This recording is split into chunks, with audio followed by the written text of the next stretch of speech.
Hello, my wonderful lovelies. How are you? Welcome back to Origami Snowman and more desert golf because um it's February and my heart hurts and I can't come up with any new ideas. So we're just doing this. My goal is to maybe eventually actually, you know, finish the videos when I finish the game. You know what I mean? That. Anyway, so today I'm clearing my throat. It's all good. Today I'm just going to play. I'm not setting a timer, I'm not setting a goal, but I think what I'm going to do is I'm going to play the alphabet game. Yay! And by that, I mean I'm going to pick a fandom and try to come up with a word or a name that is specific to that fandom. Okay? And because I genuinely didn't think this through, I haven't prepared, so I'm just gonna go with the one fandom that I am sure I can do this with. Harry Potter. We're gonna go with Harry Potter. And again, I know I'm so sorry if the views of the writer of Harry Potter hurt you, and if they make you feel like someone values you less. That is certainly not the case with me.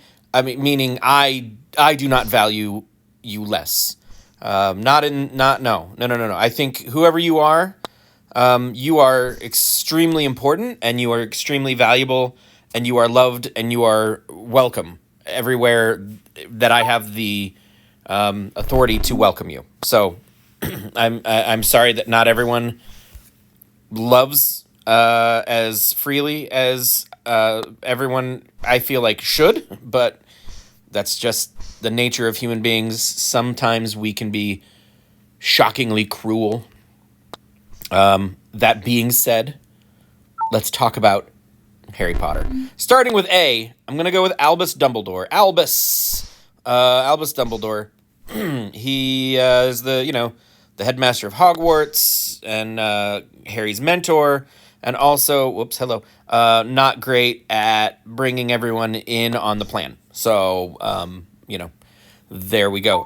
B, Bathilda Bagshot.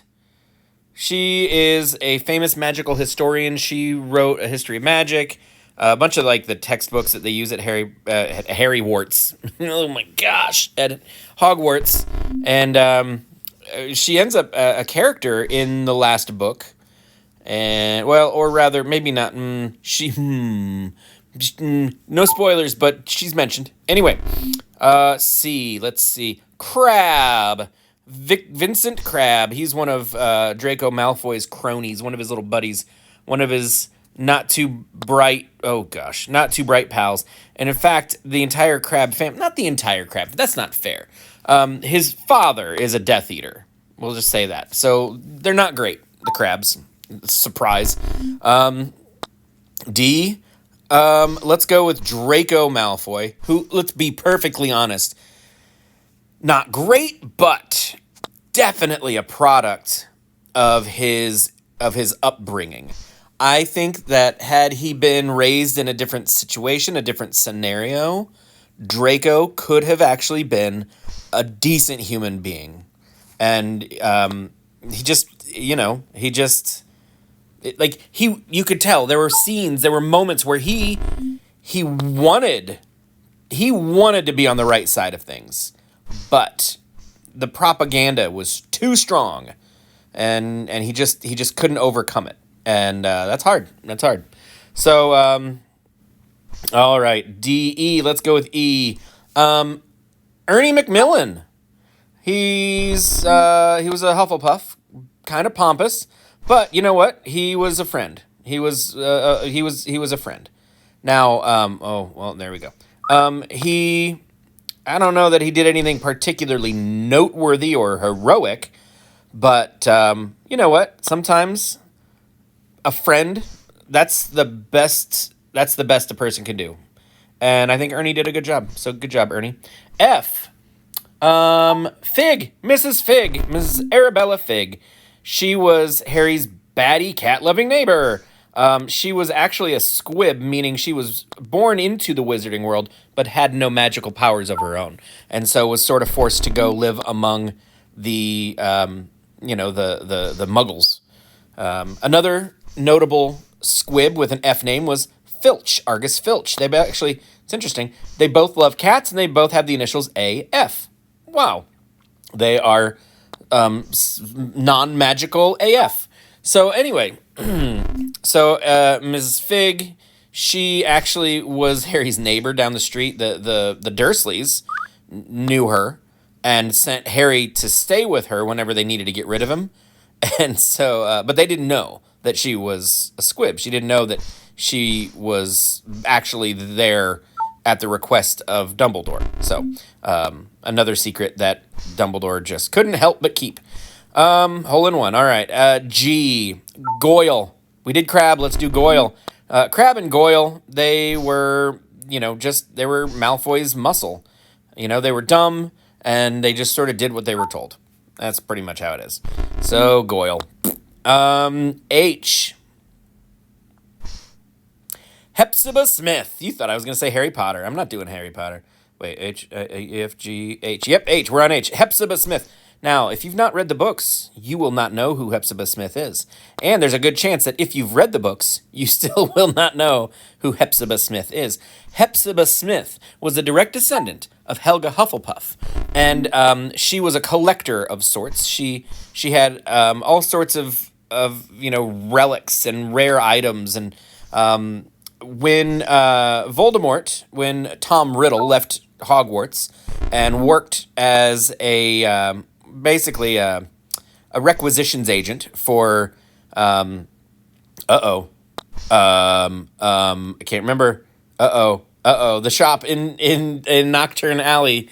Oh gosh, it's Flourish. Nope, that's the bookstore. I'm totally blanking. Anyway, he basically went around and found rare and magical items and coerced people into giving them up. So he was sent around to talk to Hepzibah Smith about procuring some magical items. No, he was there for a suit of goblin-made armor, but she was an older lady. She was very lonely. It was just her and her house elf, and she kind of had a crush on this young man who would come around. And so she wanted to sort of impress him. So she showed him some other items she had. She had Hufflepuff's cup.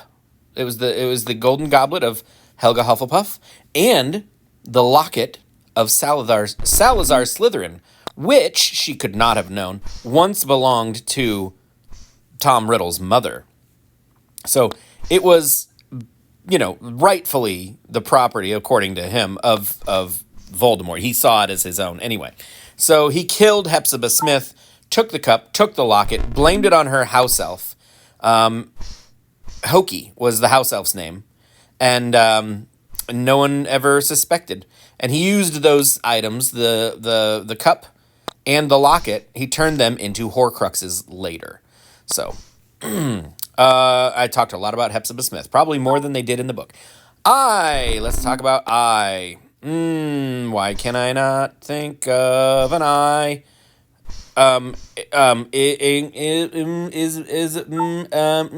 I-H-I. Wow. I could say Imelda Staunton. She was the actress who played Dolores Umbridge, but that seems like a cheat.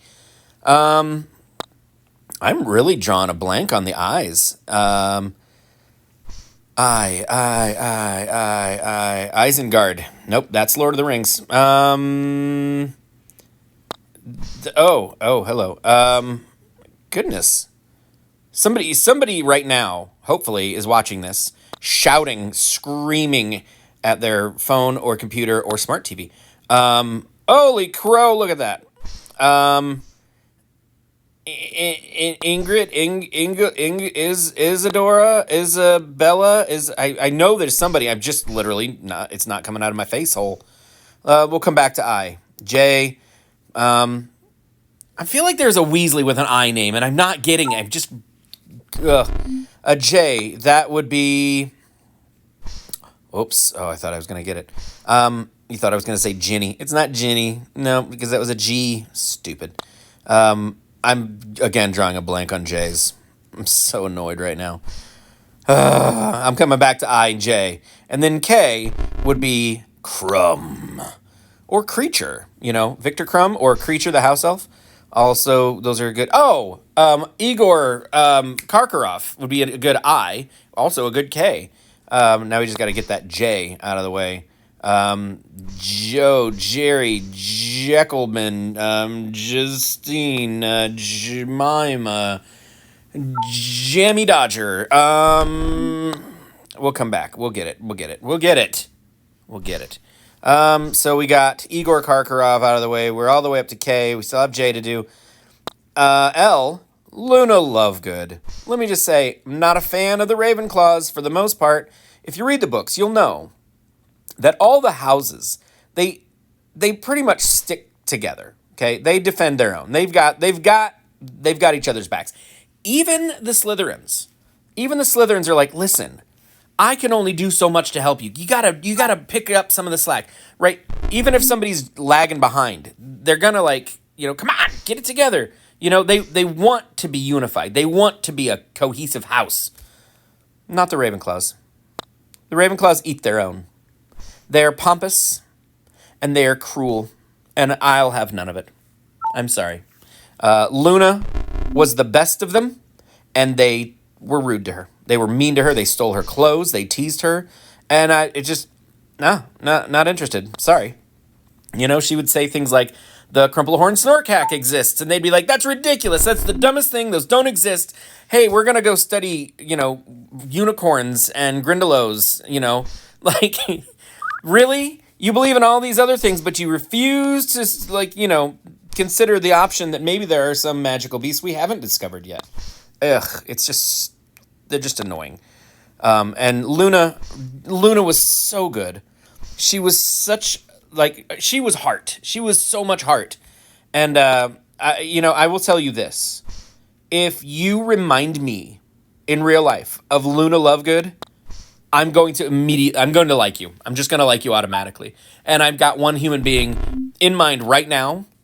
She reminds me so much of Luna.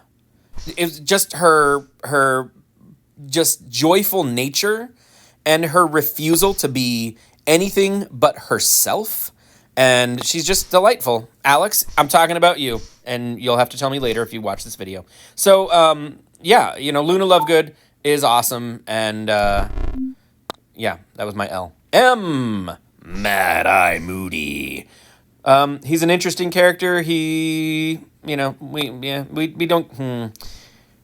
get as much of him as we would like because, as you all know, he was kidnapped and then copied, so close, by Barty Crouch Jr.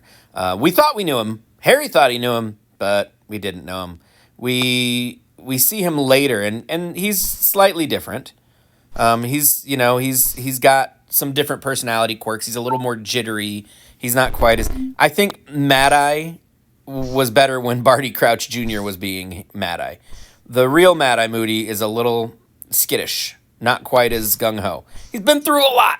He's been through a lot. He's got reason to be paranoid. So we got Moody. Now let's go to N. Mrs. Norris. Filch's cat. She's his familiar. He's a squib, and she's his cat, and she goes around and they kind of communicate a little bit, which doesn't make sense because Filch can't do magic, but whatever, it's fine. All right, so we got Mrs. Norris. I could have said Nagini also because I think that whole thing is kind of interesting, but I'm not going to go into it. Anyway, Ollivander. If you watch the first movie, John Hurt, in his little monologue as Ollivander, Garrick Ollivander, he's a Ravenclaw, but you know what? He's learned. He grew out of it. Okay, so Garrick Ollivander, he like that scene in the first movie where he tells Harry, where he gives Harry his wand, all that whole thing. John Hurt was one of the greatest actors to ever live, and they're like, let's get him in this movie, but only for 4 minutes. But it is one of the greatest scenes in the movie, as far as cinematography or cinematic or directing, whatever, the best acting in the movie. Hang on, I'm gonna cough. Okay, so I'm better now. P. Let's do the Patel twins. You know, they okay. They understand probably more than anyone else that not stereotypes aren't always true. Okay, because they're twins. I think identical twins. I'm not sure in the book, but they're not even in the same house. They got sorted into different houses. One of them is in Ravenclaw, and one of them is a Gryffindor. And so, everyone thinks, oh, twins, you're all alike. No, they're not alike. They understand. Hey, we're not. No, we have different interests. We have different temperaments, different personalities. We ended up in different Hogwarts houses. Now, when someone says, oh, all Hufflepuffs they're stupid or whatever. They're real low. They're slow and they're dumb and they're whatever. They're future gardeners or whatever. And there's nothing wrong with being a gardener, by the way. But I feel like the Patel twins would be like, I'm not buying it. Not buying it. Everyone's got their own thing. Let each person prove themselves. So I'm assuming that. I mean, they were in the books quite giggly, but and there's nothing wrong with being giggly. Shush, Matt. Stop being mean. So the Patel twins, they get the letter P. Q, that would be Quirrell. Another Ravenclaw. Boo. Say no more. I will. Nope. Nope. But hey, Voldemort's got your back. Am I right? But because the back of the head. So and I know this has been brought up many times, but in the first book, the Weasley twins, George and Fred Weasley, they get not suspended. They get detention because they were bewitching snowballs and making them follow Quirrell around and smack him in the back of the head, like hit him in the back of the turban. The whole, the whole time, Voldemort's in there. He can't. He couldn't do anything. He was just taking the hits. Oh, I'm fine. So P, elemental P, Q, R. Ron didn't get. I don't know. He got. They did him dirty. He was like the joke, right? He was the everyman. Okay, and in a story, you need an everyman, right? Because if there isn't that standard average yardstick, you don't know how tall your main character is, so to speak. Okay, in the metaphor. So like we wouldn't have known how brave and how tenacious Harry was if we didn't have Ron to set like the example of average. So Ron is like the everyman. He's the average, okay? And so, oh gosh, I thought I hit that a lot harder. So, but here's the thing. He is the youngest son of many and often gets overlooked, okay? He gets forgotten. He gets pushed to the side. He deserved better. But he also was kind of a turd burglar. He was a bit of a butthole. He kept, like getting mad at Harry when stuff would happen. Well, how did that all okay. Oh boy. He just, he was a slave to his emotions. Aren't we all? Puberty is rough. So, Ron gets this one. S would be Snape, Severus Snape, Dumbledore. I love Snape. Now, yeah, he was a jerk. He was far more rude to his students than he needed to be. But when you consider what he did for the cause, he started out on the wrong side. But he did switch. He switched sides. He switched allegiance. He went for what he knew was right. Yeah, it was only because he was in love with Lily, but, it's fine. It's love conquers all, yay. So, but here's the thing that people don't realize what he did. Very few members of the Order of the Phoenix, the good guys, trusted him. They trusted him because Dumbledore trusted him. It was only on Dumbledore's word that they trusted him, okay? Now, on the other side, so he was a spy. They all knew he was a spy, okay? The other side, the side he was spying on, Voldemort's people, the Death Eaters, they also didn't trust him. They only trusted him because Voldemort trusted him. Snape was very good at earning the trust of those in charge, okay? He was very authentic. He came across as being very sincere. Okay, and people in authority will trust sincerity, even if they don't necessarily like your method. Okay, so Snape had the trust of both sides, of Voldemort and of Dumbledore, but none of the foot soldiers. So none of the Death Eaters, none of the Order of the Phoenix. Okay, now he is basically backstabbing Voldemort and all the Death Eaters, but nobody really knows that. All they see is him kill Dumbledore. He kills his only friend. He has to. That's part of the plan. Dumbledore was dying. In that moment, he was going to die. He needed Snape to finish the job to lock his reputation in place. So Snape, he knows Draco has been tasked with killing Dumbledore. And Dumbledore says, you need to do the job. Let's try to save this little boy's soul. Let's not turn him into a murderer. He can still be saved. And Snape says, what about my soul? And it's such a human moment. It's such an honest moment of weakness. Oh, I just love Snape so much.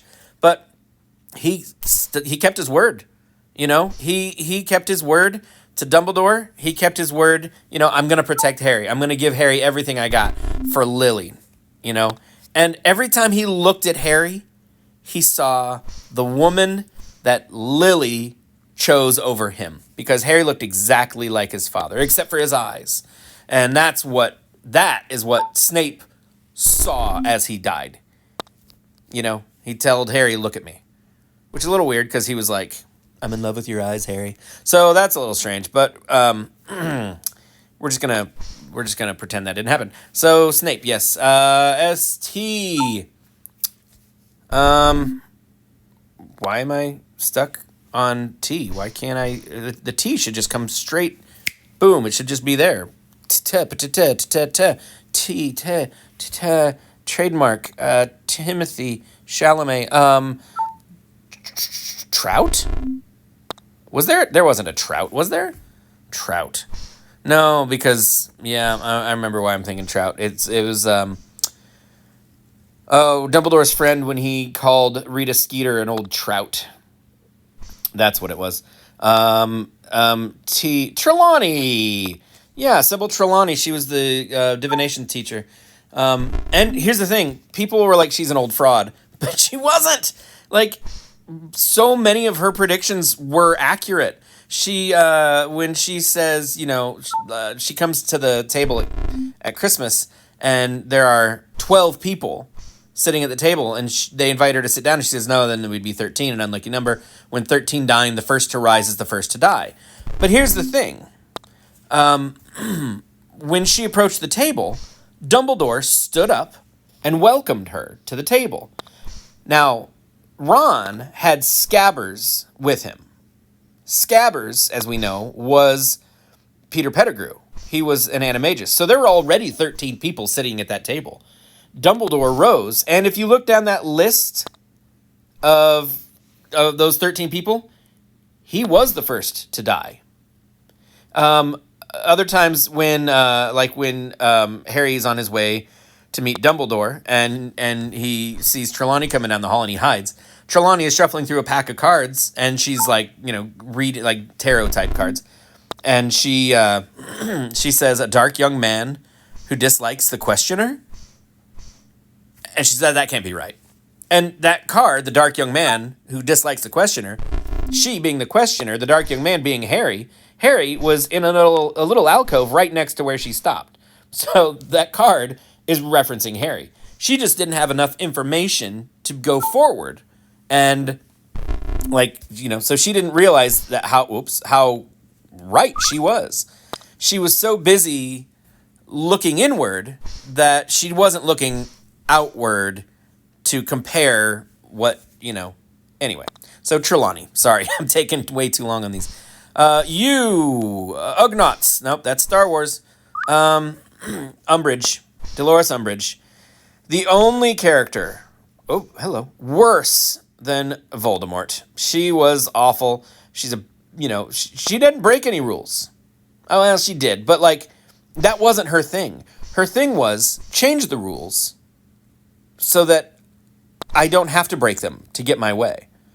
She was a devious, devious lady. Terrific character. Like, you just hate her so much. Oh, for crying out loud. V. Well, Voldemort, of course. Let's go with Voldemort. Tom Riddle. He didn't have the capacity for love because he was conceived during the use of a love potion, and I don't know how that. I think just boom, he's just an awful dude, just selfish, and like the funny thing is he wanted immortality, and he was like 70 when he died. The standard age for witches and wizards to live, like living to like a natural death, is like 150, 160 years old. So like he cut his life in half, basically. He was essentially a middle-aged wizard when he died. Had he just not, he would have been better off. Anyway, so Voldemort, RSTUVW, the Weasleys, all the Weasleys. We love the Weasleys. The Weasleys they're amazing, except for Percy. And yeah, so go Weasleys. X. Xenophilius Lovegood, Luna's father, because it's the only X I can think of off the top of my head. Xenophilius Lovegood, he's the editor of The Quibbler, which is sort of an alternative newspaper. Kind of think The Inquirer. Loch Ness and Bigfoot get married and have alien babies or whatever. I don't know. That's the kind of thing that they print. He was a real weird guy. Luna's father, and we know how everyone loves Luna. Why? Yolanda. Oh, so there's a Yolanda. I can't remember. Why? Yeah. Yondu. That's Marvel. Yaxley. He was a Death Eater. Yaxley.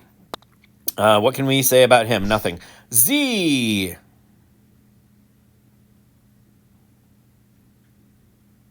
I can't think of a Z. Z. Salazar Slytherin? Nope. Z. And I still got to go with J. Why can't I not think of a J?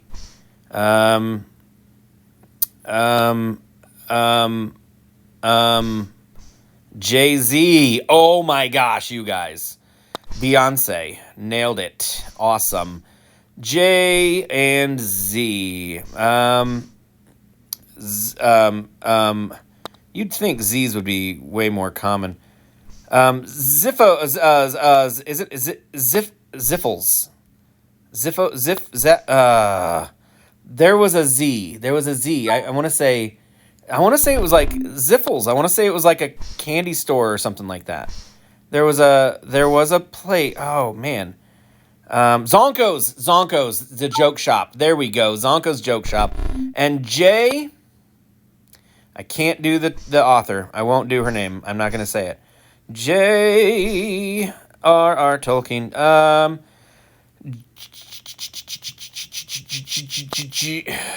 Let's see. And there was Aunt Petunia. There's Uncle Vernon. There's Dudley. Let's get them out of the way. Jessica Rabbit. That's from Who Framed Roger Rabbit. Jackson 5. They were a band. Jack Sloper. Yeah, he was a beater on the Gryffindor Quidditch team. Not great, but he didn't have any of the passion of the Weasleys. So Jack Sloper, there we go. All right, now I gotta.